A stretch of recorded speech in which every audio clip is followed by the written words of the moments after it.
Thank you so much for having me. I'm delighted to be here to share a little bit about my story with you. Um, and you got a lot of info from that bio from Derek, so thank you so much for having me. I started out as a chiropractor, as you heard. I went to chiropractic school. I met my husband there. We've had a chiropractic practice here in Newport Beach for the last 18 years. And what we noticed over time was that our patients were coming, and even their children were coming more and more and more with digestive issues. So what's kind of funny, or what kind of came out of that, is that we saw a little avenue to open another business and to make fermented foods for people who needed these foods to heal their gut. So gut healing with food or medication, whatever you choose to do, you can do either. But as being chiropractors, we are more on the health side of things, so we were offering our patients these fermented foods and drinks to help heal their gut and to help teach their children how to do the same.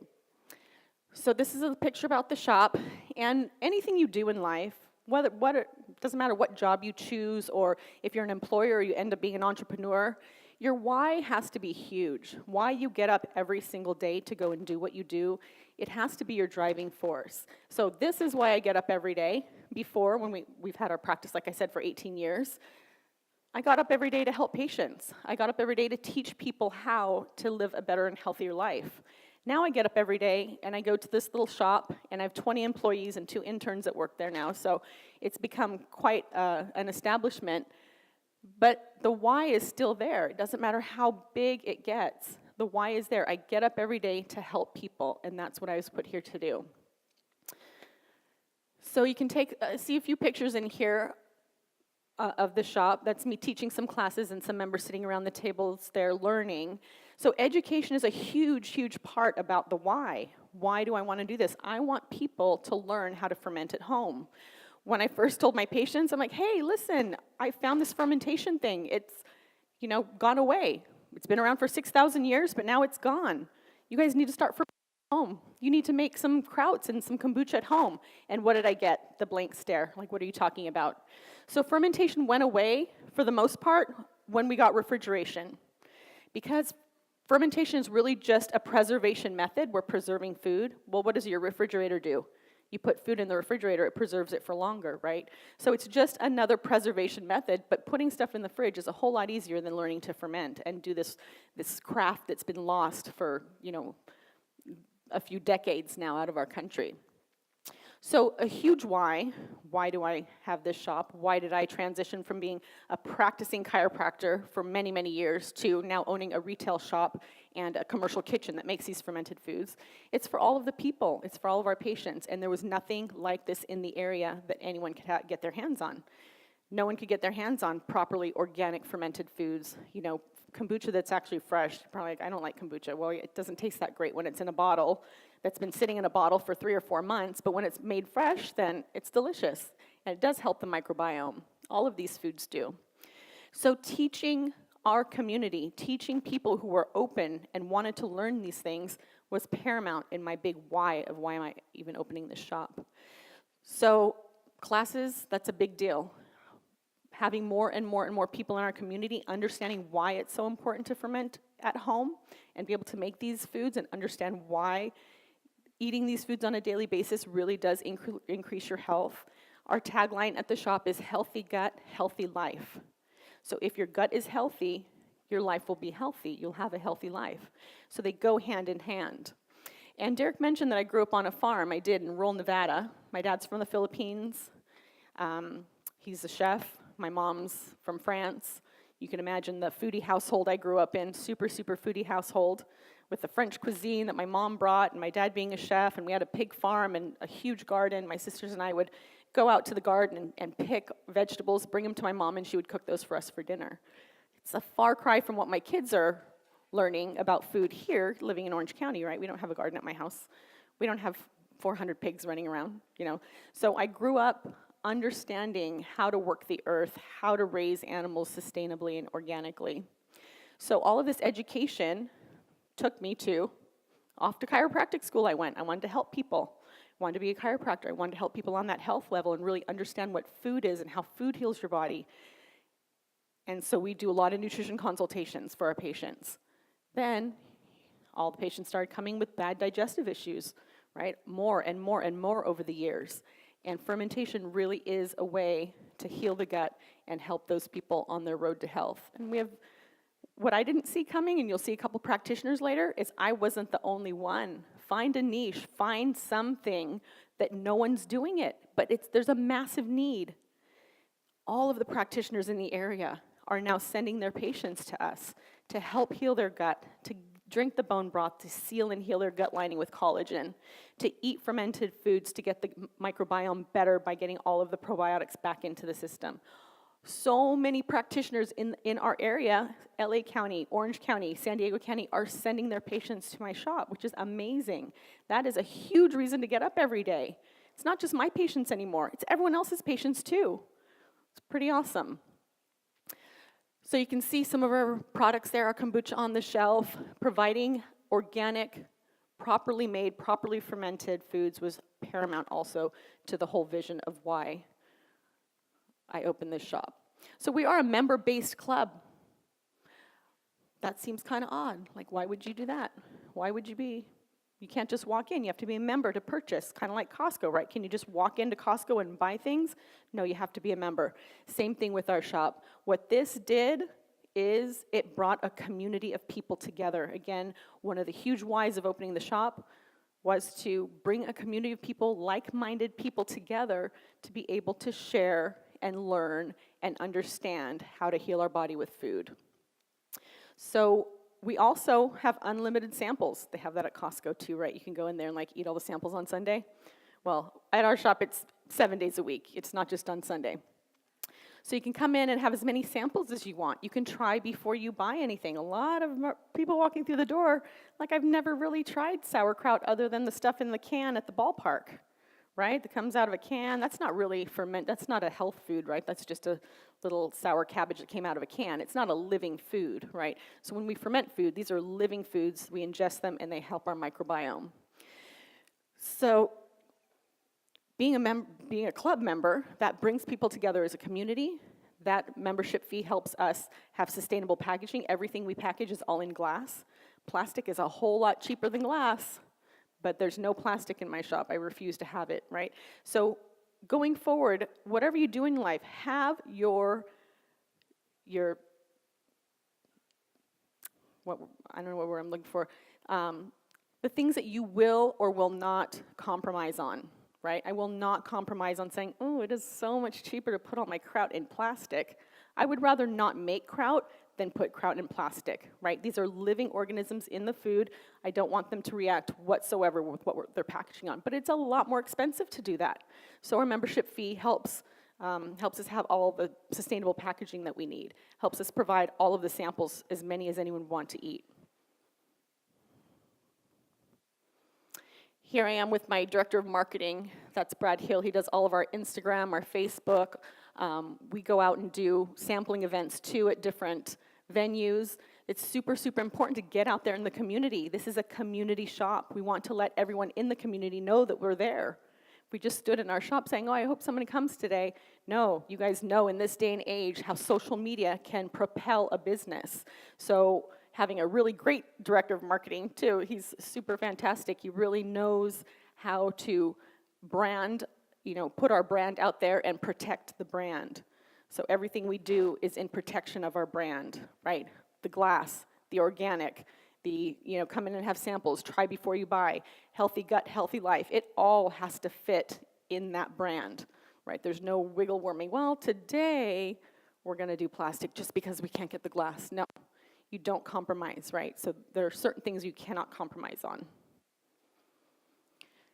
And then being community partners. We are partners with so many businesses in the community. So at being a membership-based club too, our members have the opportunity to sell their products in the shop. So we have Jeff from Diamond Mountain Ranch. He has sustainably raised animals, organically raised animals up in Greenville in the northern part of California, but he's from Huntington Beach. We sell all of his pasture-raised meats there at the shop. The eggs that you see there, those are from Laban Ranch and Organic Farm in Temecula, another local company. All those vegetables that you see lined up there, those were all locally raised or grown vegetables that we get from our organic distributor to make all the different vegetables we have. Jamie and Matt Comer, Jamie, you might recognize her, she has AYT Lifestyle. She makes lots of organic treats. They live right in this area, and she's an Olympic athlete. She was in the Beijing Olympics for water polo. They got the silver medal for water polo that year. And her husband, Matt, went to UCLA and was an indoor volleyball champion and won the years that he was there. So super great people in our community. You see Mark McAfee there, who's the owner of Organic Pastures. He owns the largest raw milk dairy in the world, and it's in Fresno, and we sell his raw milk. So there he is giving a class on what is the difference between consuming raw milk versus pasteurized milk. A lot of people have questions around that. What should I be consuming? Why do I have so many issues when I drink dairy, but when I have raw dairy, I don't have that? So having these community partners and really bringing people together as a community, having these talks and classes and products that are available, that are the top, the best that we can get our hands on, that is the ultimate goal, and again, protects our brand. They know when they come in, right? They know when they come in. I don't even have to research this because I know Dr. Yaz has done the work. Right? I'm not going to allow anything in the shop that doesn't fall right in line with everything that we stand for. So I talked about the practitioners. We have Amy Ellsworth. There's my husband there, Dr. Derek Mason. So many practitioners now are sending their patients, and that is another community partnership that we have. We have to provide excellent customer service, not just because it's our patients coming, they know us, but all of the other patients that are coming from all the other practitioners in the area, from people who, when Brad reaches out on social media, those people are coming in. They're expecting excellent customer service. So what we do to make sure that the entire staff is willing, able to give this excellent customer service is we meet on a monthly basis with the entire staff. I cook dinner for everybody. They love it. So I cook them a really nice dinner. I try to incorporate a lot of foods from the shop so they have an opportunity to try some new things that maybe they haven't tried. We have a lot of new products coming, trying to diversify what we have at the shop. So I cook them dinner, and once a month we all get together, all 22 of us sit there and have dinner together and build our own little tiny community that's the workers of the shop, right? And then once a week I meet with all of my managers. I have 2 kitchen managers, a retail manager, and along with my directors. And then I have an additional director meeting with Brad, who's my director of marketing, and also Kelly, who's my director of human resources and operations, right? So there's a lot of sitting around talking about how do we make this work? How do we make sure it trickles down from us, the directors, to the managers, to everybody that's working at the shop? It's very, very important to touch base with everybody at least once a month to make sure that everyone's on the same page, and that is how we provide the best customer service that we can. And then customer service to our members, walking them around the shop. We give them tours. We tour them around the shop. So many people walk in, they're like, I don't know what this is. My doctor sent me here. What do I need to get? So then it's a story. It's what's wrong? What health problems do you have? Let me show you what we have. Have some samples, right? This is providing, again, such great customer service to them because where else can you get that? And it doesn't cost them really anything initially. You don't have to become a member. It's happened once in a while. We're like, okay, not for me, and they'll walk out the door. But for the most part, especially when the practitioners are sending them, they are hook, line, and sinker for what we have because they really understand, and we have a great way of presenting what the products are and how that will help them. Zingy yogurt. I have this picture here for a reason. Sometimes you get completely derailed and it's out of your control. This is our famous #1 selling product, our Zingy yogurt that was made with Mark McAfee's raw milk and raw cream. And the state of California said, stop it. You can't make that. You can't make that raw yogurt. So, we made it for 2 years. We've been open now for 3 years. But for the first 2 years, we made that. It was on our list. We'd submitted our list of foods, everything that we made to the city, to the health department and the county. And the state came in and said, you can't make that. I said, but it's our #1 selling product. It's so good for your gut. It's helped and healed so many people. You can't make that. So what are you going to do? You don't make it, right? I'm like, okay, jail time, yogurt, jail time. I waited out. I waited out because I was super passionate about making this. we don't make the yogurt anymore. So unfortunately, we now just have a coconut zingy yogurt. So we have a coconut version that's not dairy. So in the state, they are a little fearful of making products with raw dairy. So we're not allowed to make it. But what's great is we do have our classes. So everybody that was upset that we don't have the zingy yogurt anymore, come to the class, learn how to make it. You could make it in your own home. I just can't make it for you.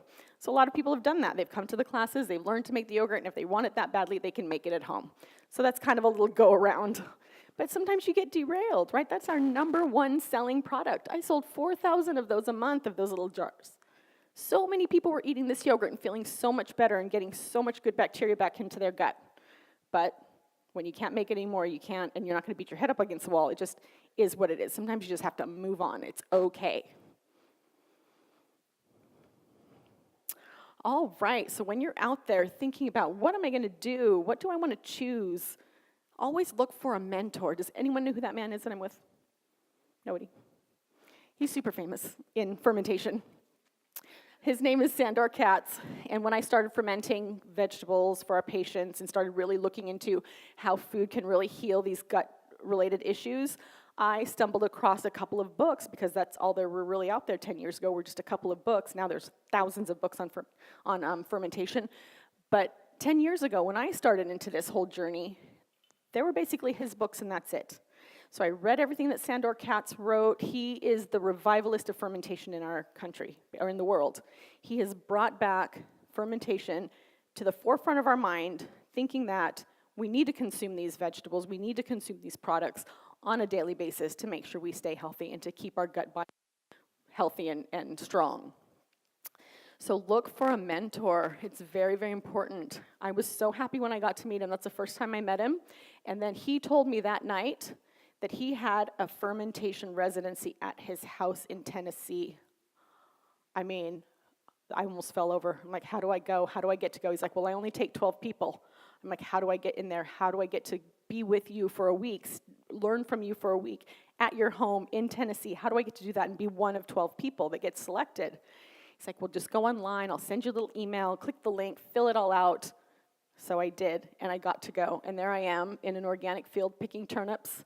We picked 800 pounds of brassicas, which are all different cabbages and turnips and radishes and things. And then there we are in his kitchen. And it was a week-long fermentation residency, learning from the master himself of the books of a man who had read, a decade before. So it's really, really important to seek out a mentor and find somebody that's going to teach you or inspire you even further in what you want to do. It's really, really important to attach yourself to somebody or say, I'm going to meet that person, or send them an email. I mean, I met him that night just at a little benefit. And I was like, oh, he's in LA. So I drove all the way up to LA to go see him, and then he told me about the residency. So you never know what's going to happen when you actually get out there and, put yourself out there, send an email, talk to people. Who knows this person? I want to learn from them. Go and actively seek them. And read. I mean, reading is the best way to benefit yourself, to feed your soul, to feed your desire for what you're doing, to make sure the why you get up every day is solid and strong. If you wake up one day and you're like, yeah, I don't feel like going to my job or to my business anymore, then it's just time to look for something else. It's really not that big a deal.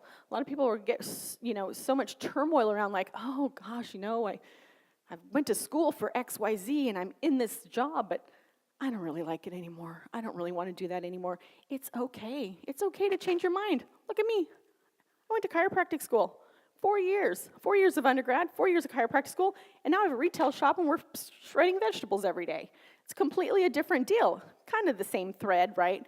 So where science, which I'm a scientist, love science, and food, love food, grew up in the foodie household, where that comes together is fermentation, right? So you can see where the two sides of me have come together to make this great thing, but it's okay if you wake up one day and you don't like what you're doing. It's okay to change your mind. Just go and seek it. Go find mentors. Go ask questions of people who are in other professions to really find out what you want to do, because you have to wake up every single day and you have to want to go to work or to your business or whatever it is. There's a book by Jeff Olson. You should all read it. It's called The Slight Edge. That's one of my favorite books. And Jeff Olson just talks about you don't have to even put 5,000% more effort than the average person to be great. It's just a tiny bit more. There's average, and then a tiny bit more effort, a tiny bit more passion, a tiny bit more why, and you supersede the pack, right? So that's a really great book about that, one of my favorite books. So read, go to seminars, do things like this. This is such a great thing that Derek's put together. It's really amazing. You guys are lucky to have the opportunity to get a little glimpse of potentially what you want to do with your future, or how am I going to get there? I'm here now and I want to get there. How am I going to do that? These growth steps that you're taking will get you there. And then being part of a team, right? There's some of my team of 20. It's really important when you're looking at, maybe you're just applying for a job. Maybe you're you're entrepreneurial and you want to have your own business. Who are you going to seek out as far as mentorship? Who are you going to do? What books are you going to read? How are you going to benefit yourself? How are you going to be a commodity to a business if you're looking for employment, if you want to get a job? So what I look for, I'll tell you what I look for: passionate people. The greatest employees that I have, honestly, have come to the interview prepared. They come and they say, I know about your business, I've seen your website, I've read all your Yelp reviews, I've seen everything that you do, and I want to work here. And those are my best employees, right? Because they're already invested, they've already put some time in, they've done their homework, and they want to be in this space, learning and creating, and everybody becomes a part of one team with one goal in mind, and that is to provide the best customer service and create the best products that we can so that our members have the best opportunity to heal themselves if they're on a bad health journey. So many people coming in the door every day drinking lots of bone broth because they have digestive system cancers and things like that. I mean, there's some severe health issues. We have that every day coming through the door. So we have to provide great customer service because they're not always super nice. When you're not healthy, you're not always the nicest person, but we train that into our people. Realize if someone snaps at you, they're sick, they're not themselves, they're not feeling their best, and so we have to, extend grace. If you learn one thing today, it's extend grace. When you think someone's doing something to you, turn it around and see it from their perspective and extend grace to other people, and that will make you a wonderful customer service person in any job or business that you run, anything like that.